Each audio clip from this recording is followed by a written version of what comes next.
The mission of FSU Coach is to prepare and equip the next generation of coaches and sports professionals with best practices and current research to enable them to pursue excellence. We have 2 academic programs, the online graduate certificate, which is 4 classes, and also a 10-class master's in athletic coaching. Our graduate certificate and master's program can be started at any time, either the summer, fall, or spring.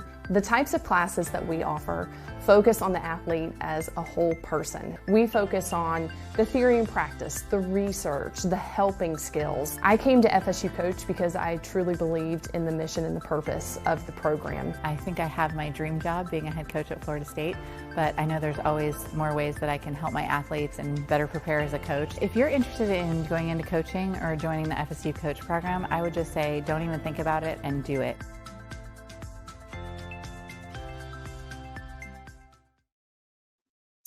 Well, good morning, everybody. Welcome to another edition of FSU Coach Live. My guest today is Adam. I'm about to mess up your name again, but I'm going to go for it. Palczewski. Darn it. Adam, it's so good to have you on the show. Thanks for joining us. Tell us a little bit about your background and how you got into coaching and what you're doing today. So one of the biggest advantages that I've had was growing up rurally in North Dakota with a county with a population density of less than 1 person per square mile.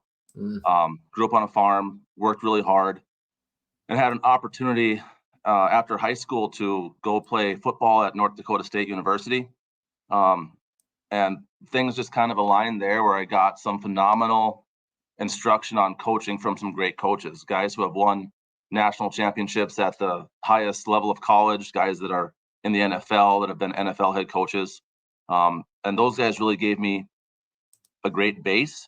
I wasn't the best player, so understanding how to take advantage of things, watch film, put in hard days, long days, just to kind of just almost stay on the team, just fighting every day for that was a great thing. But those guys that I had there, they're always encouraging. Doesn't matter if you were playing, if you were a star and had a shot at the NFL, or if you were a walk-on, didn't matter. They coached you the same way. They gave you every opportunity that you had earned. So that's, a seminal moment in my coaching journey. And then after college, I traveled around a little bit. I coached football and taught in Duluth, Minnesota for a year, and then went down to Denver, Colorado for a couple years, taught at some different places. 2 stints with football as an assistant. One, we were 0-10. That was a learning experience. And the next year I moved to a different school and we were 10-0. Also a different experience, different demographics. I've taught, that's one nice thing about teaching and coaching is you learn that all kids want the same things, but they don't start at the same place. So that was something that was apparent to me in my 2 years in Colorado. And then moved back home to North Dakota, other side of the state, on the east side of the state now, but it'd be my 16th year here. I spent, plan on being a football coach. That was my thing. And then I kind of got into basketball my last year in Colorado through a mentor of mine, and then came here and got asked very late in the season to be just a freshman coach. And I did that for 4 years, and I coached the sophomore team for a couple years, JV team for a couple years, and then I've been the head coach here for 7 seasons. This is going on 8. Basketball starts here in about a month for us. So that's where I'm at right now. You do a lot. You coach a lot, and you're showing some versatility in coaching some different sports. I want to go back to what you said. You coached a team that was 0-10. You coached a team that was 10-0. We often idolize the teams that go 10-0 and the coaches that are involved. It is interesting because fans, players, parents, often if you're successful, you went 10-0, you must be a wonderful coach. If you went 0-10, you must be a terrible coach. But you just did it in 2 years at 2 different schools, showing you that it's not completely about the coaching. What was your experience like in an environment where your team was on paper unsuccessful? So, leadership and coaching does have a lot to do with it, but also where these kids come from. So I was in a school that 0-10 year where the kids didn't have a lot, and football was not their number one sport. Soccer took the best athletes. Football did not have the best athletes. We played in a league where we could have been competitive, but the hardest thing every day was trying to get the kids to put themselves out there without any fear and play as hard as they could play. In my mind, and I've said this since I've left there, we never had a game where we played as hard as we could play. Whether you're being perfect or not doesn't matter. Those kids wouldn't give out everything they had. And I think it was kind of a protection thing. They didn't have a lot to begin with. They kind of had some low self-esteem overall in general. I learned that teaching at the same school as well.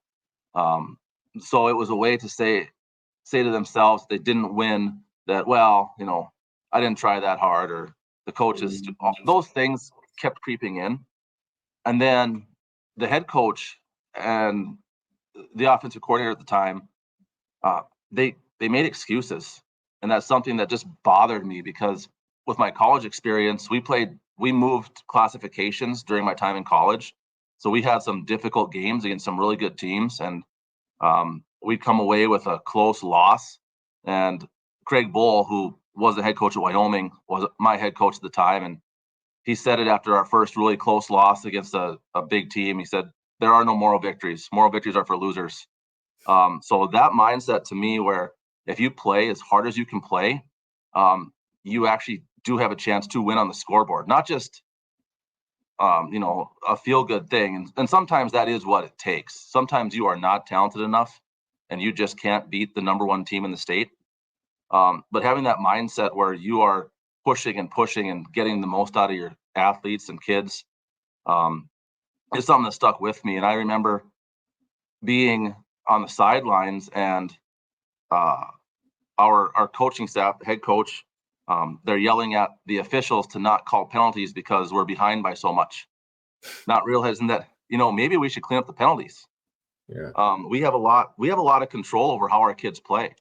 And you can't, if you don't want them to make excuses in life, you can't be the one hollering for excuses and free passes and that kind of stuff. So that stuck with me a ton. And nice guys, really nice guys, but it wasn't a place where we were really getting the best out of our kids and teaching them to be the best they could be.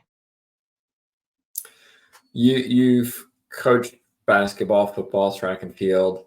How is coaching different across sports, or is it? It is different. The biggest difference I find is between the team sports I coach and the individual sport like track and field that I coach. In team sports, you can put kids in different positions where they can be successful in a certain role. Maybe in basketball, they're not the best scorer, but they're a great defender. They rebound, they make winning plays. So they can be on the court because they serve a different role than the star player who scores all the points, and they know how to work together. In track and field, when you're in the ring, or I'm a throwing coach, so when you're in the ring, there's no hiding. If you throw well, it's because you threw well. And if you don't throw well, it's because you didn't throw well. And that's really something that lays your soul bare, so to speak, especially for the kids that really care and are really trying. They want to be good every time. So you try to get them in a space where they're not thinking about the result, where they're thinking about their process, thinking about how they start to throw, maybe one thing they're trying to work on through practices.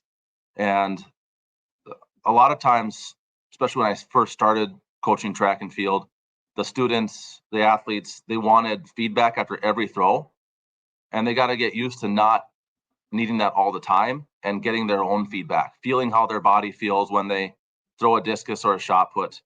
So a lot of teaching in that realm, as far as teaching kids to coach themselves and feel their body and how it goes through. But I mean, those are the biggest differences. Is there's only one role on a track and field team, and that's to do your events.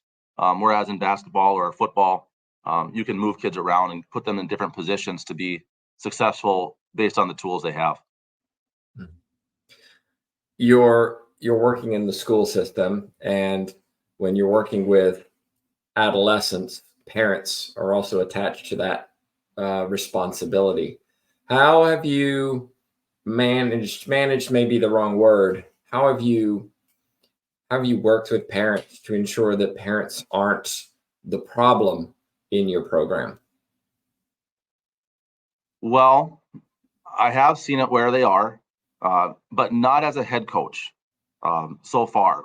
I think the biggest reason is from the first day, I let them, and this sounds different, but I let them know I don't really care what they have to say unless it's about their kids' welfare. Meaning, hey, my son is really struggling mentally right now. They have something going on. Will you look out for them? And we have those open conversations with parents. They'll tell me that stuff all the time. And that's really nice that they trust me with that. But I think they understand that their sons, and in track and field, their daughters as well, are getting really good value from playing basketball at West Fargo High School. We teach kids how to play the right way. They play hard all the time. That is one of our reputations throughout the state, is that we will always play hard, and we will play 36 minutes end to end, no matter what the score is. And I think parents appreciate that their kids are working hard, they're getting coached hard, but never in a demeaning way. You can draw a lot out of a kid without being hurtful. So we don't really play in that kind of space as far as our hard coaching. And I think just being here long enough and having a lot of good results, making state tournaments, having a state championship does help your reputation a little bit. But our last 2 seasons have been losing seasons. We've had losing records, and still, at least to my knowledge, no one has come up to me and had an issue with the way I'm coaching or how I'm doing things. I think they recognized that maybe we weren't the most talented team, but we won games we weren't supposed to win. So I mean, last year at the end of January, we were 4-10 or 3-10, something like that, and we ripped off 6 wins in February and made the state tournament. Just beat some really good teams at the right time, and that's kind of what we coach to. Is you can't be good an entire season. You have to. Even the early games are like practices. You're working on different things and trying to get kids some confidence and know their roles. And I'm pretty open about telling parents my style in that way. I think the honesty helps a lot now that you're looking at character traits, why I don't have the worst issues with parents. I have some pretty good relationships with parents. It's because I'm just honest. There's no beating around the bush and trying to hint at things. It's, hey, this is where we're at. If you have a question, I'll tell you directly. I won't use 100 words to tell you what 20 words could say, those kind of things. So they appreciate that around here. So I've had good luck, even though I've seen some bad things. I've had good luck so far in my 7 years.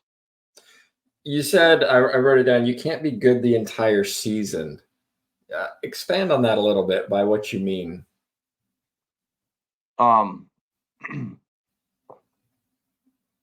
It's, well, a couple things. With basketball, we only have 9 practices before our first game, so you can't have everything in. So you have to rely on what your kids did last year, what you did in the summer, teaching the pillars of your program and just how to play. Because early on, you're not going to have scouting reports on every team. You're not going to have all that stuff that you'll have by tournament time. So you're just kind of not necessarily rolling the ball out there and saying, have at it, guys, but you're letting them play. You're letting them discover different things. You're letting them be creative, especially early. All I'm looking for is, are you playing as hard as you can play, like really with a lot of intensity? And are you making smart decisions? And if you don't make a smart decision, how fast can you get over that decision and keep playing? Because in basketball, it's a continuous sport. There's no stopping of the clock if you turn the ball over. Like in football, you got to go play defense. So how fast you can transition to the next play is what we're looking at early. And with our style of play, we make a lot of mistakes, especially early on, as far as turning the ball over and taking some shots we shouldn't. We play pretty fast, and it takes a season and it takes 20 games to teach the kids how to play that way. and to get really good at it. So we say all the time that we're trying to be the best we can be in the last week of February and the first 2 weeks of March, when it really matters. And then we're always building and improving along those lines.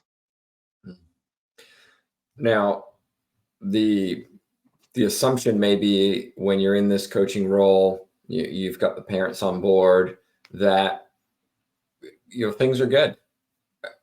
Coaching is what everybody should do. It's a nice little, dare I say, side gig to earn a little extra income on your salary as a teacher or whatever somebody is doing in their profession. Yet I suspect you give a lot of time and effort to this, and there are times where you're questioning, like, what am I doing here? Why am I doing this? Am I accurate here, or am I just way off base? Nope, you're very accurate. So coming out of COVID, we ended up having a team that won a state championship, which was just awesome. But our last regular season game, we were bad. I mean, we got out rebounded by like 20 rebounds, gave up 30 points on second chance points, and got beat by the number 8 team in the league, and we were number 1 or 2 or something like that. And I was literally questioning everything that I was doing, because we were supposed to be good and we lost, and my assistant coaches had to talk me off the ledge, and it was just a hard time. And it was great that happened, because I had to think about how we were playing and what we were going to do in a tournament setting to win, because I wasn't coaching good enough at that time, and I didn't realize it until we lost. So just reflecting on some things and thinking about things, maybe change some things before we went into our tournament run. And the kids, actually, they couldn't believe it, because we've done the same thing all the time. Like, we want to be consistent. As a coach, you have to be consistent. You have to be the same person. You can't change things all the time, or kids get confused. They want to have some kind of a home base to go to, and they were floored. I could just see it in their eyes when I told them what we were changing. They couldn't believe we were doing it, but they believed in it, because I admitted that what we were doing wasn't good enough at the time, and it was my decision, or I was the reason it wasn't good enough.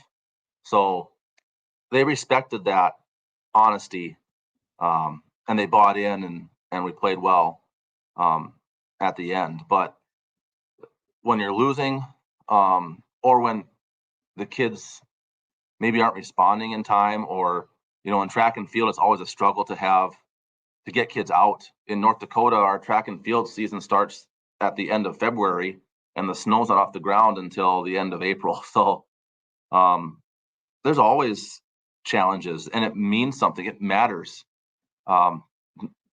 Even though my main job is teaching, I tell this to principals and other people that, you know what, our math scores aren't in the paper, but every night we play a basketball game, it's in the paper. That's what matters to the community. Even though schools are important, I'm not saying they're not, but if you lose some games and you go out in public, you might catch some crap, or people will wonder what's going on. Sometimes it's in jest, and sometimes they're actually serious going forward. But one thing that I got from my college experience, and then from a mentor that I've had, is once you take the job, someone already hates you, whether for no reason, that they just didn't want you there. So someone hates you, and if you can't deal with that, if you put all your time worrying about what other people think who aren't directly involved in your team, it's gonna eat you apart. So I try to not avoid that. I understand that's the reality, and at some point, every coach that does it his way, that is going to get fired. I mean, I live by that. Like, once I'm not doing it right, I should be terminated, and I'm okay with it, because I'm not going to compromise the things that we believe in and our pillars, honesty, integrity, those kind of things. And as long as I don't compromise those things, I'm okay with whatever happens. So that's my mental armor that I took into this job going in. Yet, coaches are human beings, Mhm. and we do have people that disagree with us, sometimes publicly, vehemently, sometimes subtly. And while we can have this, as you described it, mental armor, which I like, sometimes we have chinks in that mail, and sometimes, you know, those things hurt. And I wonder if you can share maybe some experiences where, you know, you've been unfairly treated, or been in a situation where you're like, you know, I don't want to feel like this anymore based on what people are saying, because any of us who've been coaching have had to deal with some of those. And it's not just the, oh yeah, whatever, that's a minor thing, but some people can be quite hurtful, as you said. Once you take the job, somebody already hates you. The hurtful things are where, you know, I kind of ended with, you know, honesty, integrity, accountability. Those things are really important to me as a coach. And you're trying to instill those same values into your kids. And then when people who aren't directly involved in your team question that, I guess that's where it hurts, because I'm putting this out here. It's public. Like, I am a public person because of the job. It's a publicly facing job. So everything I say is public as in my role as a head coach. So I put it out there, and I try to be as consistent as possible. And when people don't recognize that, that is tough to deal with. I had a student athlete many years ago. I was an assistant coach at the time. And I didn't know enough about his background and what he had at home and those kind of things. But I try to be the same coach for all my kids as far as what I demand from them and what I see they can give. So I was coaching him and getting on him about his technique, and his mom didn't like that.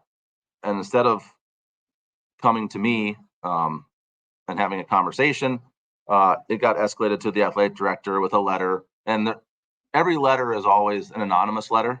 Mm-hmm. People don't want to put their name on it because they view that their reasoning is, well, you'll retaliate against my kid. And that's not true. It just isn't. If your kid has a problem, I want to go talk to that kid and see what's going on. I've never had a bad experience with a student athlete after those conversations. But anyways, it got escalated. The stuff in there in the letter that I got shown by the AD wasn't all true. And actually, I've been working to get this kid to help him. I don't want credit for helping kids, so to speak. So I'll do a lot of stuff behind the scenes as far as getting them into better classes or getting them some academic assistance that they need. So I'll do those things, but I don't need someone to say, oh, you know, he got me this help and whatever. I don't want that. So I'll do it behind the scenes. And none of that stuff got recognized. And then the worst part was the athletic director, even though we have a policy at our school where the athlete has to talk to the coach first, that entire policy was dropped. Didn't matter. And the athletic director didn't have my back. And that was hurtful, because you expect that when you're giving all you have to help other people's kids and make them better in life, that it would at least be thanked. And not everyone gets along with everyone, so I get that. But I thought that he recognized what I was trying to do. And in the end, he was just playing a political game. And he's no longer here, which is fine with me. But he wrote up some stuff that I still keep it. Believe me, I have all the bad stuff. I keep a file. And sometimes I read through it, and I just, because when things happen, you think they're not true, but as you reflect years later, you wonder, maybe that was true. So at times I read through them just to make sure that I'm not going down those roads that people have accused me of going down before, as far as getting on the kids too hard or other things. It was really weird stuff. It was like, I'd picked up a glove from the field and I'd asked who it was. No one replied, so I set the glove down, and apparently it was this kid's, and it was disrespectful. I set the kid's glove down in the same place I found it, so that was an offense that I had made. It was weird stuff like that. So, but the hurtful part was when the person who was supposed to, have my back and help me out did not. Acted like they were with me, and then in the meeting with the parent and the athlete, just a complete different person, different two faces. So that was tough. I was younger then, and I have some friends that coach, a lot of friends that coach, obviously, and we talk about sticking together as coaches and encouraging each other and being there for each other. And I had some good mentors and some good coworkers at the time that didn't let me sit around and sulk and do anything that would have kept me from moving on to the next thing. They were really good about pushing me forward because I had a group of people, good people around me that helped a lot. But that was a tough time, and that was about a decade ago, 10, 12 years ago. And those situations are ones where a coach could say, you know what, this isn't worth it. I don't need this. I'm done. And we see a lot of coaches don't stay long in the profession. The tenure for coaches tends to be quite short, perhaps because of some of these reasons. One of the things that you've done was you entered our master's program. You're a graduate of our program, and I'm curious. You've been coaching for many years now. What was the motivation to do a master's in coaching when, theoretically you don't need it, right? You're already a head coach. You're already set in your system. You've coached at the school you have for a number of years. There's no real, dare I say, promotional benefit from, you're going from assistant to head coach, or you're going to this X, Y, and Z school if you get this master's. It didn't exist for you, really. So why do the master's in coaching? I only do things that I think are worthwhile or I can learn. I don't care about any financial benefits or promotions. I really don't. I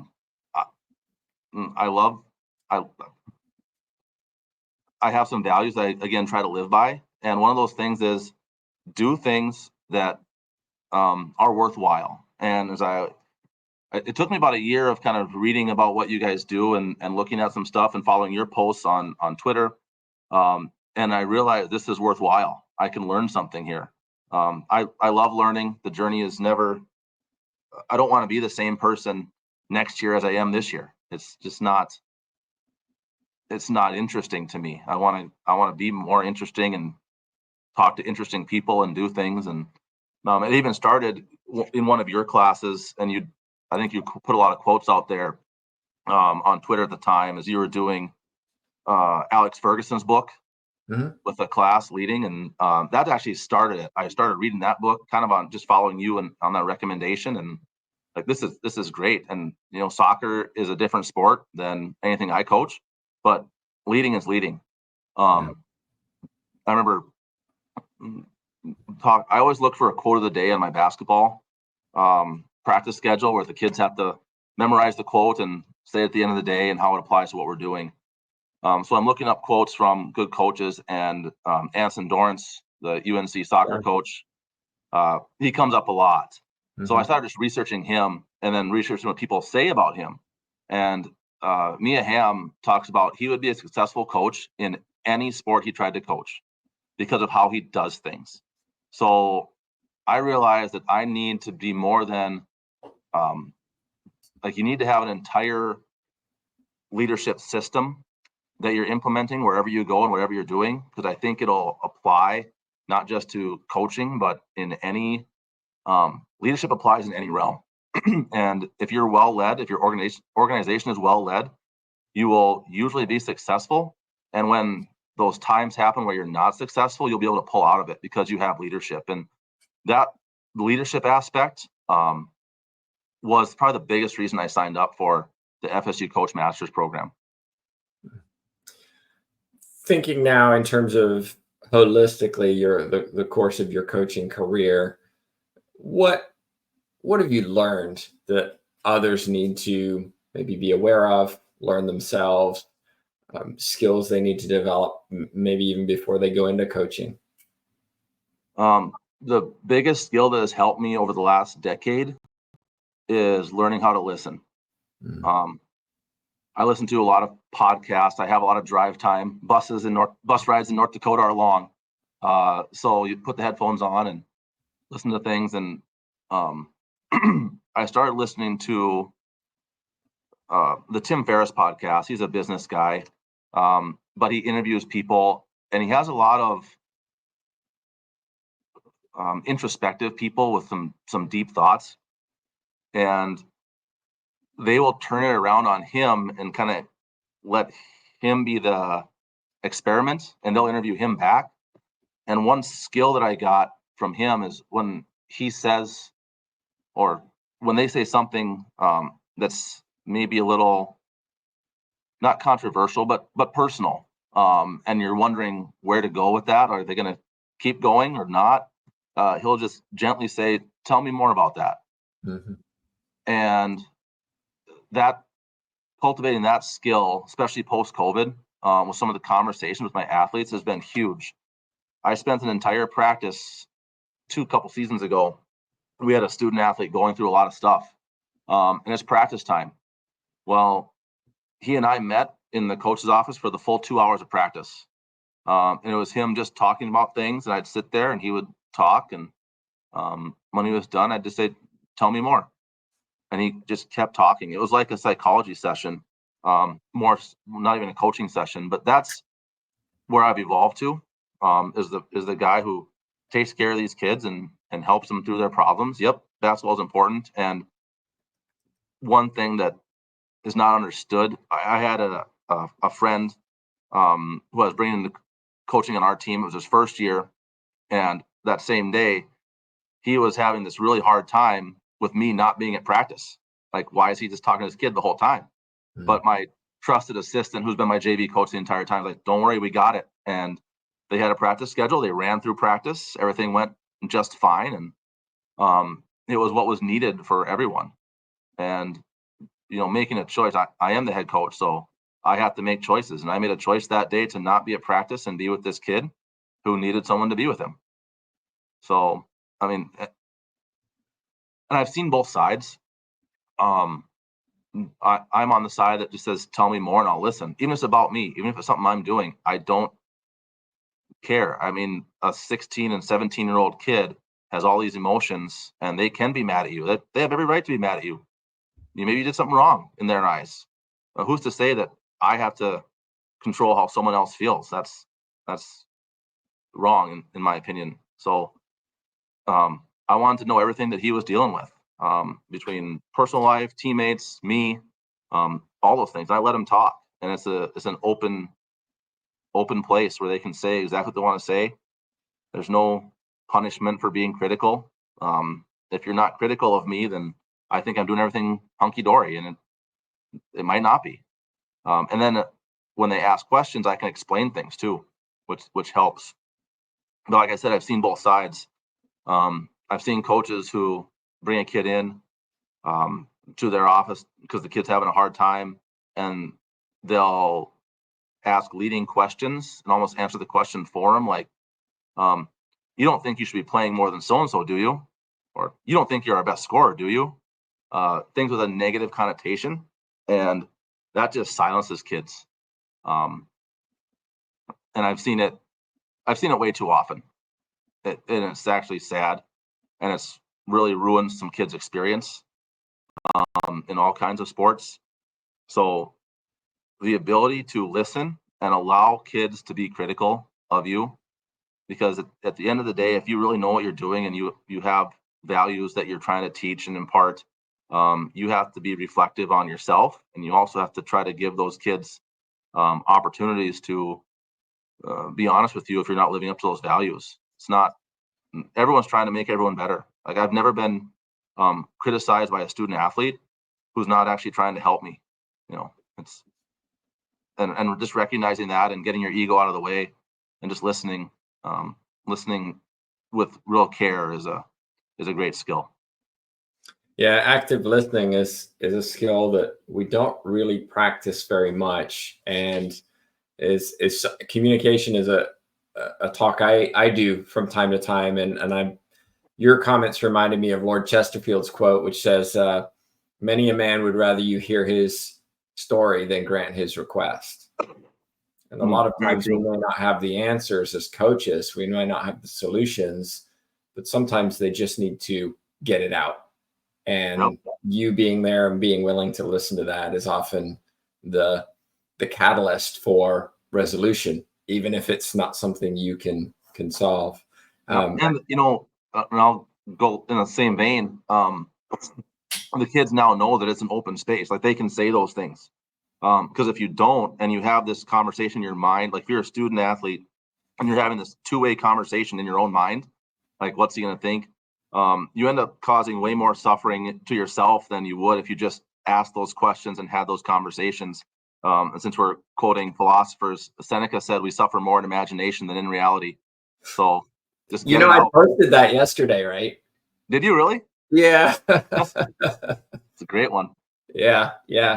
Well, Adam, I want to be thoughtful of your time. I know most people watch this later or listen to it on our podcast. If they want to reach out to you for further discussion, conversation, what's the best way for them to do that? The best place is on X or Twitter, and at head ball coach WF. My DMs are open, so if you want to have a conversation, send me something there, or just tweet at me, and we can start a conversation, because I love helping people and talking about these things. Well, I appreciate your time today and sharing a little bit about your experience. Just a reminder, everybody, it's head ball coach WF if you want to reach out to Adam. Just a reminder, we try to do these every couple weeks, give or take travel schedules and so on. So be sure to subscribe or follow wherever you're watching or listening from. But on behalf of myself, Tim Baghurst, and Adam, thanks so much for watching. Thank you.